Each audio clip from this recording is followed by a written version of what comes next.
Assalamualaikum kawan-kawan semuanya. Berjumpa kembali dengan Bahas-Bahas Channel yang akan membahas materi TOEFL. Kawan-kawan, Bahas-Bahas Channel berkolaborasi dengan Bimbel Rumah Belajar R yang bisa mendampingi Anda untuk mempelajari, untuk mendampingi pembelajaran materi-materi lain, untuk persiapan UTBK Anda, untuk persiapan ujian kenaikan kelas, dan untuk ujian harian, dan sebagainya. Baik, kawan-kawan semuanya, pada materi kali ini kami akan menyajikan sebuah bab namanya adalah Coordinate Conjunction. Apa yang dimaksud sebagai coordinate conjunction? Yaitu kata hubung yang menyatakan sebuah posisi yang sama atau yang setara. Maka dia ada di dalam compound sentence. Yang dimaksud sebagai compound sentence itu adalah kalimat majemuk setara. Namanya saja kalimat majemuk pasti punya dua kalimat minimal. Nah, di sini ada kata compound, setara. Artinya conjunction-nya seandainya dihilangkan, kalimat itu tetap bisa dipahami. Tetapi kalau dua kalimat itu ingin digabung kembali, maka harus menggunakan conjunction yang menyatakan kesetaraan. Itu disebut sebagai coordinate conjunction. Misal, ada kalimat seperti ini, I like tea but she prefers coffee. Nah, kawan-kawan, Anda harus paham bahwa ini adalah disebut sebagai coordinate conjunction, menghubungkan dua kalimat yang sama-sama sudah bisa dipahami. Saya suka teh, dia lebih suka kopi. Kalau digabungkan, saya suka teh tetapi dia lebih suka dengan kopi. Nah, ini namanya adalah coordinate conjunction, tetapi harus dipisahkan dulu dengan yang namanya koma. Kita akan lebih banyak mempelajari hal-hal seperti ini. Bayangkan ketika kita menghadapi soal seperti ini, cara mengerjakannya bagaimana? Nah, kawan-kawan, Anda tahu bahwa di sini kalimat ini ada kata but. Nah, ini ciri-ciri materi coordinate conjunction. Terus di sebelah kirinya ada koma. Maka nanti akan berlaku sebuah hukum. Nanti akan berlaku sebuah trik juga. Tapi sebelum kita mengerjakan, kami ingin mengenalkan terlebih dahulu nama-nama coordinate conjunction. Itu apa saja? Yaitu ada kata for, ada kata and, dan dengan segala fungsinya.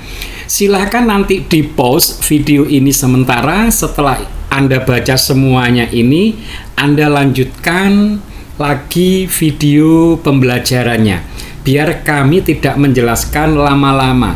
Langsung saja setelah Anda pause, kami melanjutkan seperti ini kawan-kawan. Nah, ketika nanti Anda bertemu dengan kalimat soal yang ada kata but di dalam soal TOEFL, berlaku sebuah hukum seperti ini kawan-kawan. Di sini ada conjunction yang kategori fun boys. Ini kalau dibaca ke bawah fun boys. Nah, ini berarti kategorinya adalah fun boys. Kita sudah menemukan cirinya. Oke, di dalam compound sentence atau di dalam kalimat majemuk setara, sebelum fun boys, Anda harus memberikan koma. Ini dia. Oke, berarti ini kita sudah temukan. Oke, di dalam kalimat ini Anda harus memperhatikan ada subjek, yaitu ini subjeknya. Sudah kita temukan ada predikat. Nah, ini dia sudah kita temukan. Predikat sebagaimana kawan-kawan ketahui itu bisa berupa model, misalnya will. Predikat bisa berupa to be, misalnya is. Predikat bisa berupa verb, misalnya verb 1 misalnya. Nah, Anda harus ingat ini, harus selalu ingat bahwa predikat itu berupa model, bisa berupa to be, bisa berupa verb. Ini harap diingat. Saya lanjutkan. Setelah kata fun boys, kawan-kawan, nanti harap diingat itu ada subjek lagi. Namanya saja kalimat majemuk, pasti ada 2 kalimat. Setiap kalimat punya subjek, punya predikat. Nah, setelah subjek ada predikat lagi. Nah, kalimat ini setelah kata but, setelah kata fun boys kan ada kata benda. Kata benda ini berfungsi sebagai subjek. Berarti soal ini yang hilang adalah predikatnya. Itu yang harus Anda ketahui. Sekali lagi, subjek soal ini sudah ada, mari kita centang, yaitu ini. Predikat kalimat ini sudah ada, yaitu was found. Kalimat ini sudah punya koma, di sini sudah kita temukan. Fun boys-nya sudah ada, yang diwakili oleh kata but. Subjeknya juga sudah ada, diwakili oleh kata badai, hurricanes. Nah, ini yang hilang. Berarti ini nanyakan yang namanya predikat. Nah, predikat sebagaimana teman-teman ketahui tadi ada 3 model to be verb. Berarti tinggal dicari mana ABCD-nya yang mengandung predikat. Predikatnya yang mana? ABCD-nya kita lihat dulu. Jawaban D. D ini tidak boleh kawan-kawan meskipun dia verb. Karena syaratnya verb ing harus ada to be, baru dia bisa disebut predikat. Ini to be-nya tidak ada, berarti salah. Kalimat C ini betul, ini adalah predikat, tapi it ini subjek. Kalimat ini kan sudah punya subjek, nanti double subjek dong, berarti jawaban C salah. Jawaban B, ini betul, ini predikat, ini kata kerja. Tetapi kalau dia akan berfungsi sebagai predikat, tidak boleh ada kata to. Sampai kiamat, predikat tidak akan pernah ada to-nya. Contoh, ada kalimat I love you. Anda bilang ke seseorang, terus di sini Anda kasih to. Ini kan subjek. Ini predikat, nggak boleh dong ada to-nya. Coba nanti Anda coba nembak seseorang bilang begini, pasti ditolak karena bahasa Inggris Anda salah. Oke, gitu ya. Jawaban yang B salah. Nah, jawaban yang benar adalah yang A, berupa verb 2 dari kata ini. Dari kata ini. Meniup atau menerpa. Kalau diterjemahkan, kalimat soal ini adalah kapal Mayflower sedang menuju ke Virginia, tetapi badai menerpanya, meniupnya hingga keluar jalur. Berarti jawabannya adalah yang A, kawan-kawan. Begitu ya. Jadi pola ini harus selalu diingat, kawan-kawan. Yuk kita coba untuk soal berikutnya. Jangan lupa subscribe dan bunyikan loncengnya.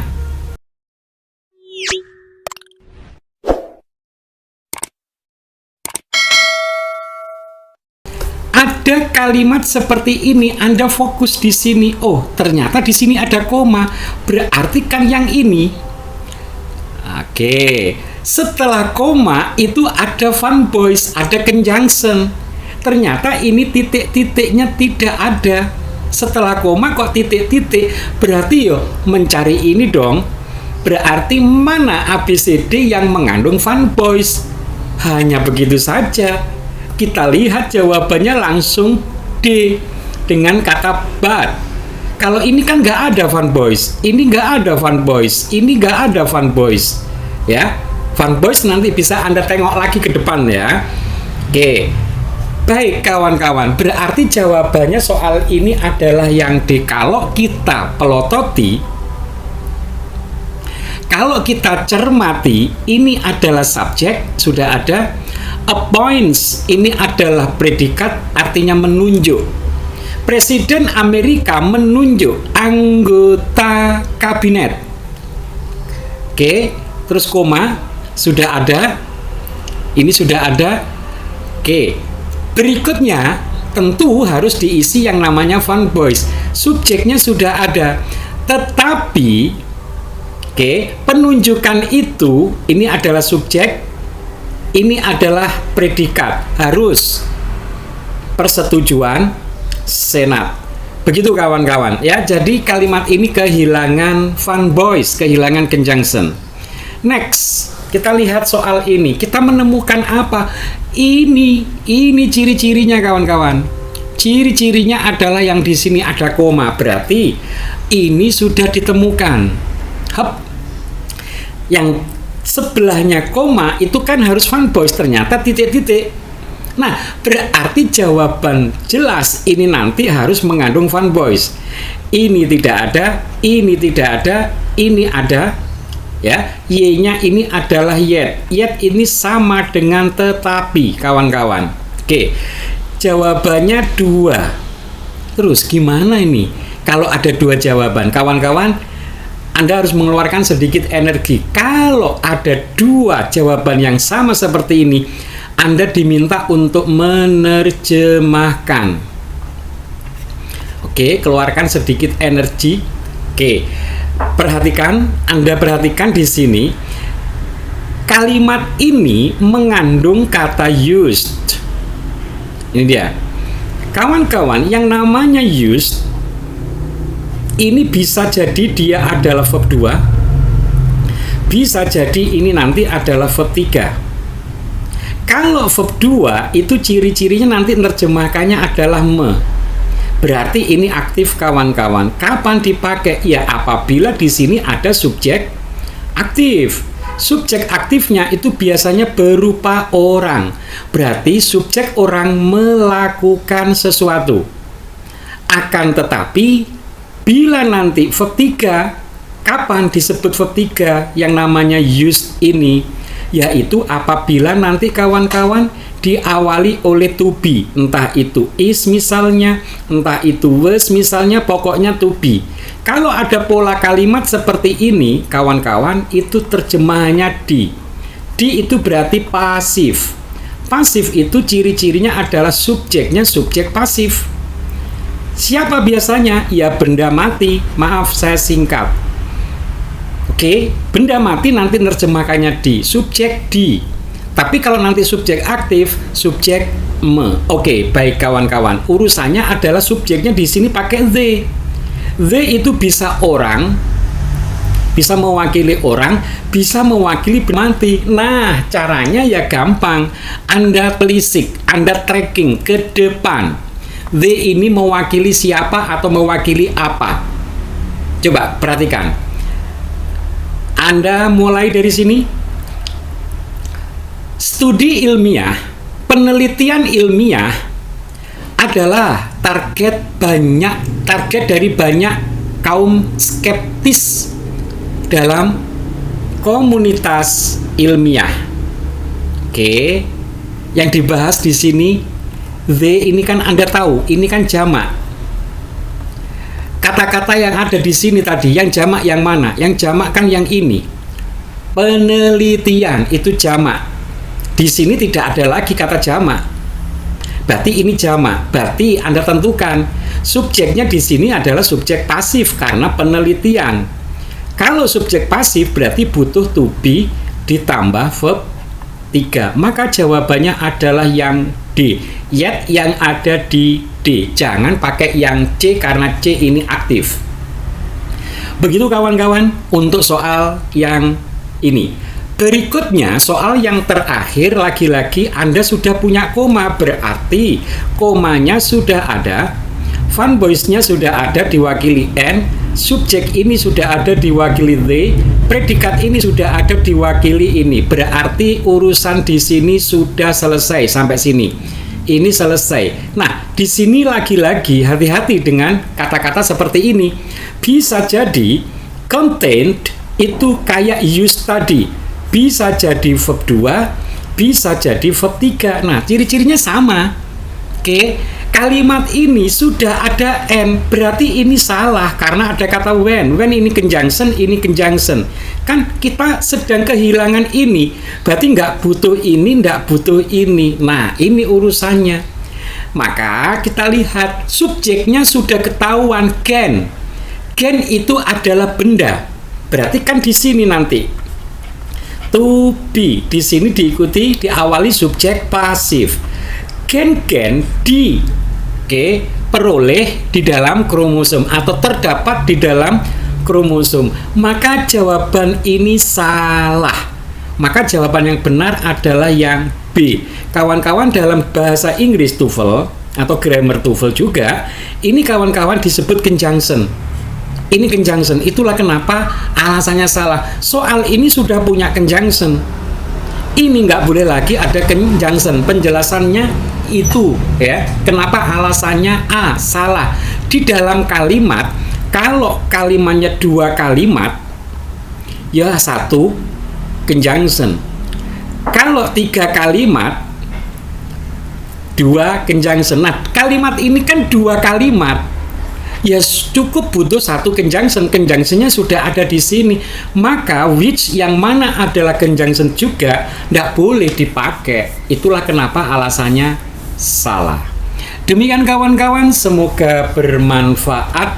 Oke, jangan lupa subscribe dan jangan lupa juga nyalakan lonceng biar kami saat upload video Anda punya notif untuk bisa melihat video-video kami yang selanjutnya. Harapannya semoga ini bisa membantu Anda.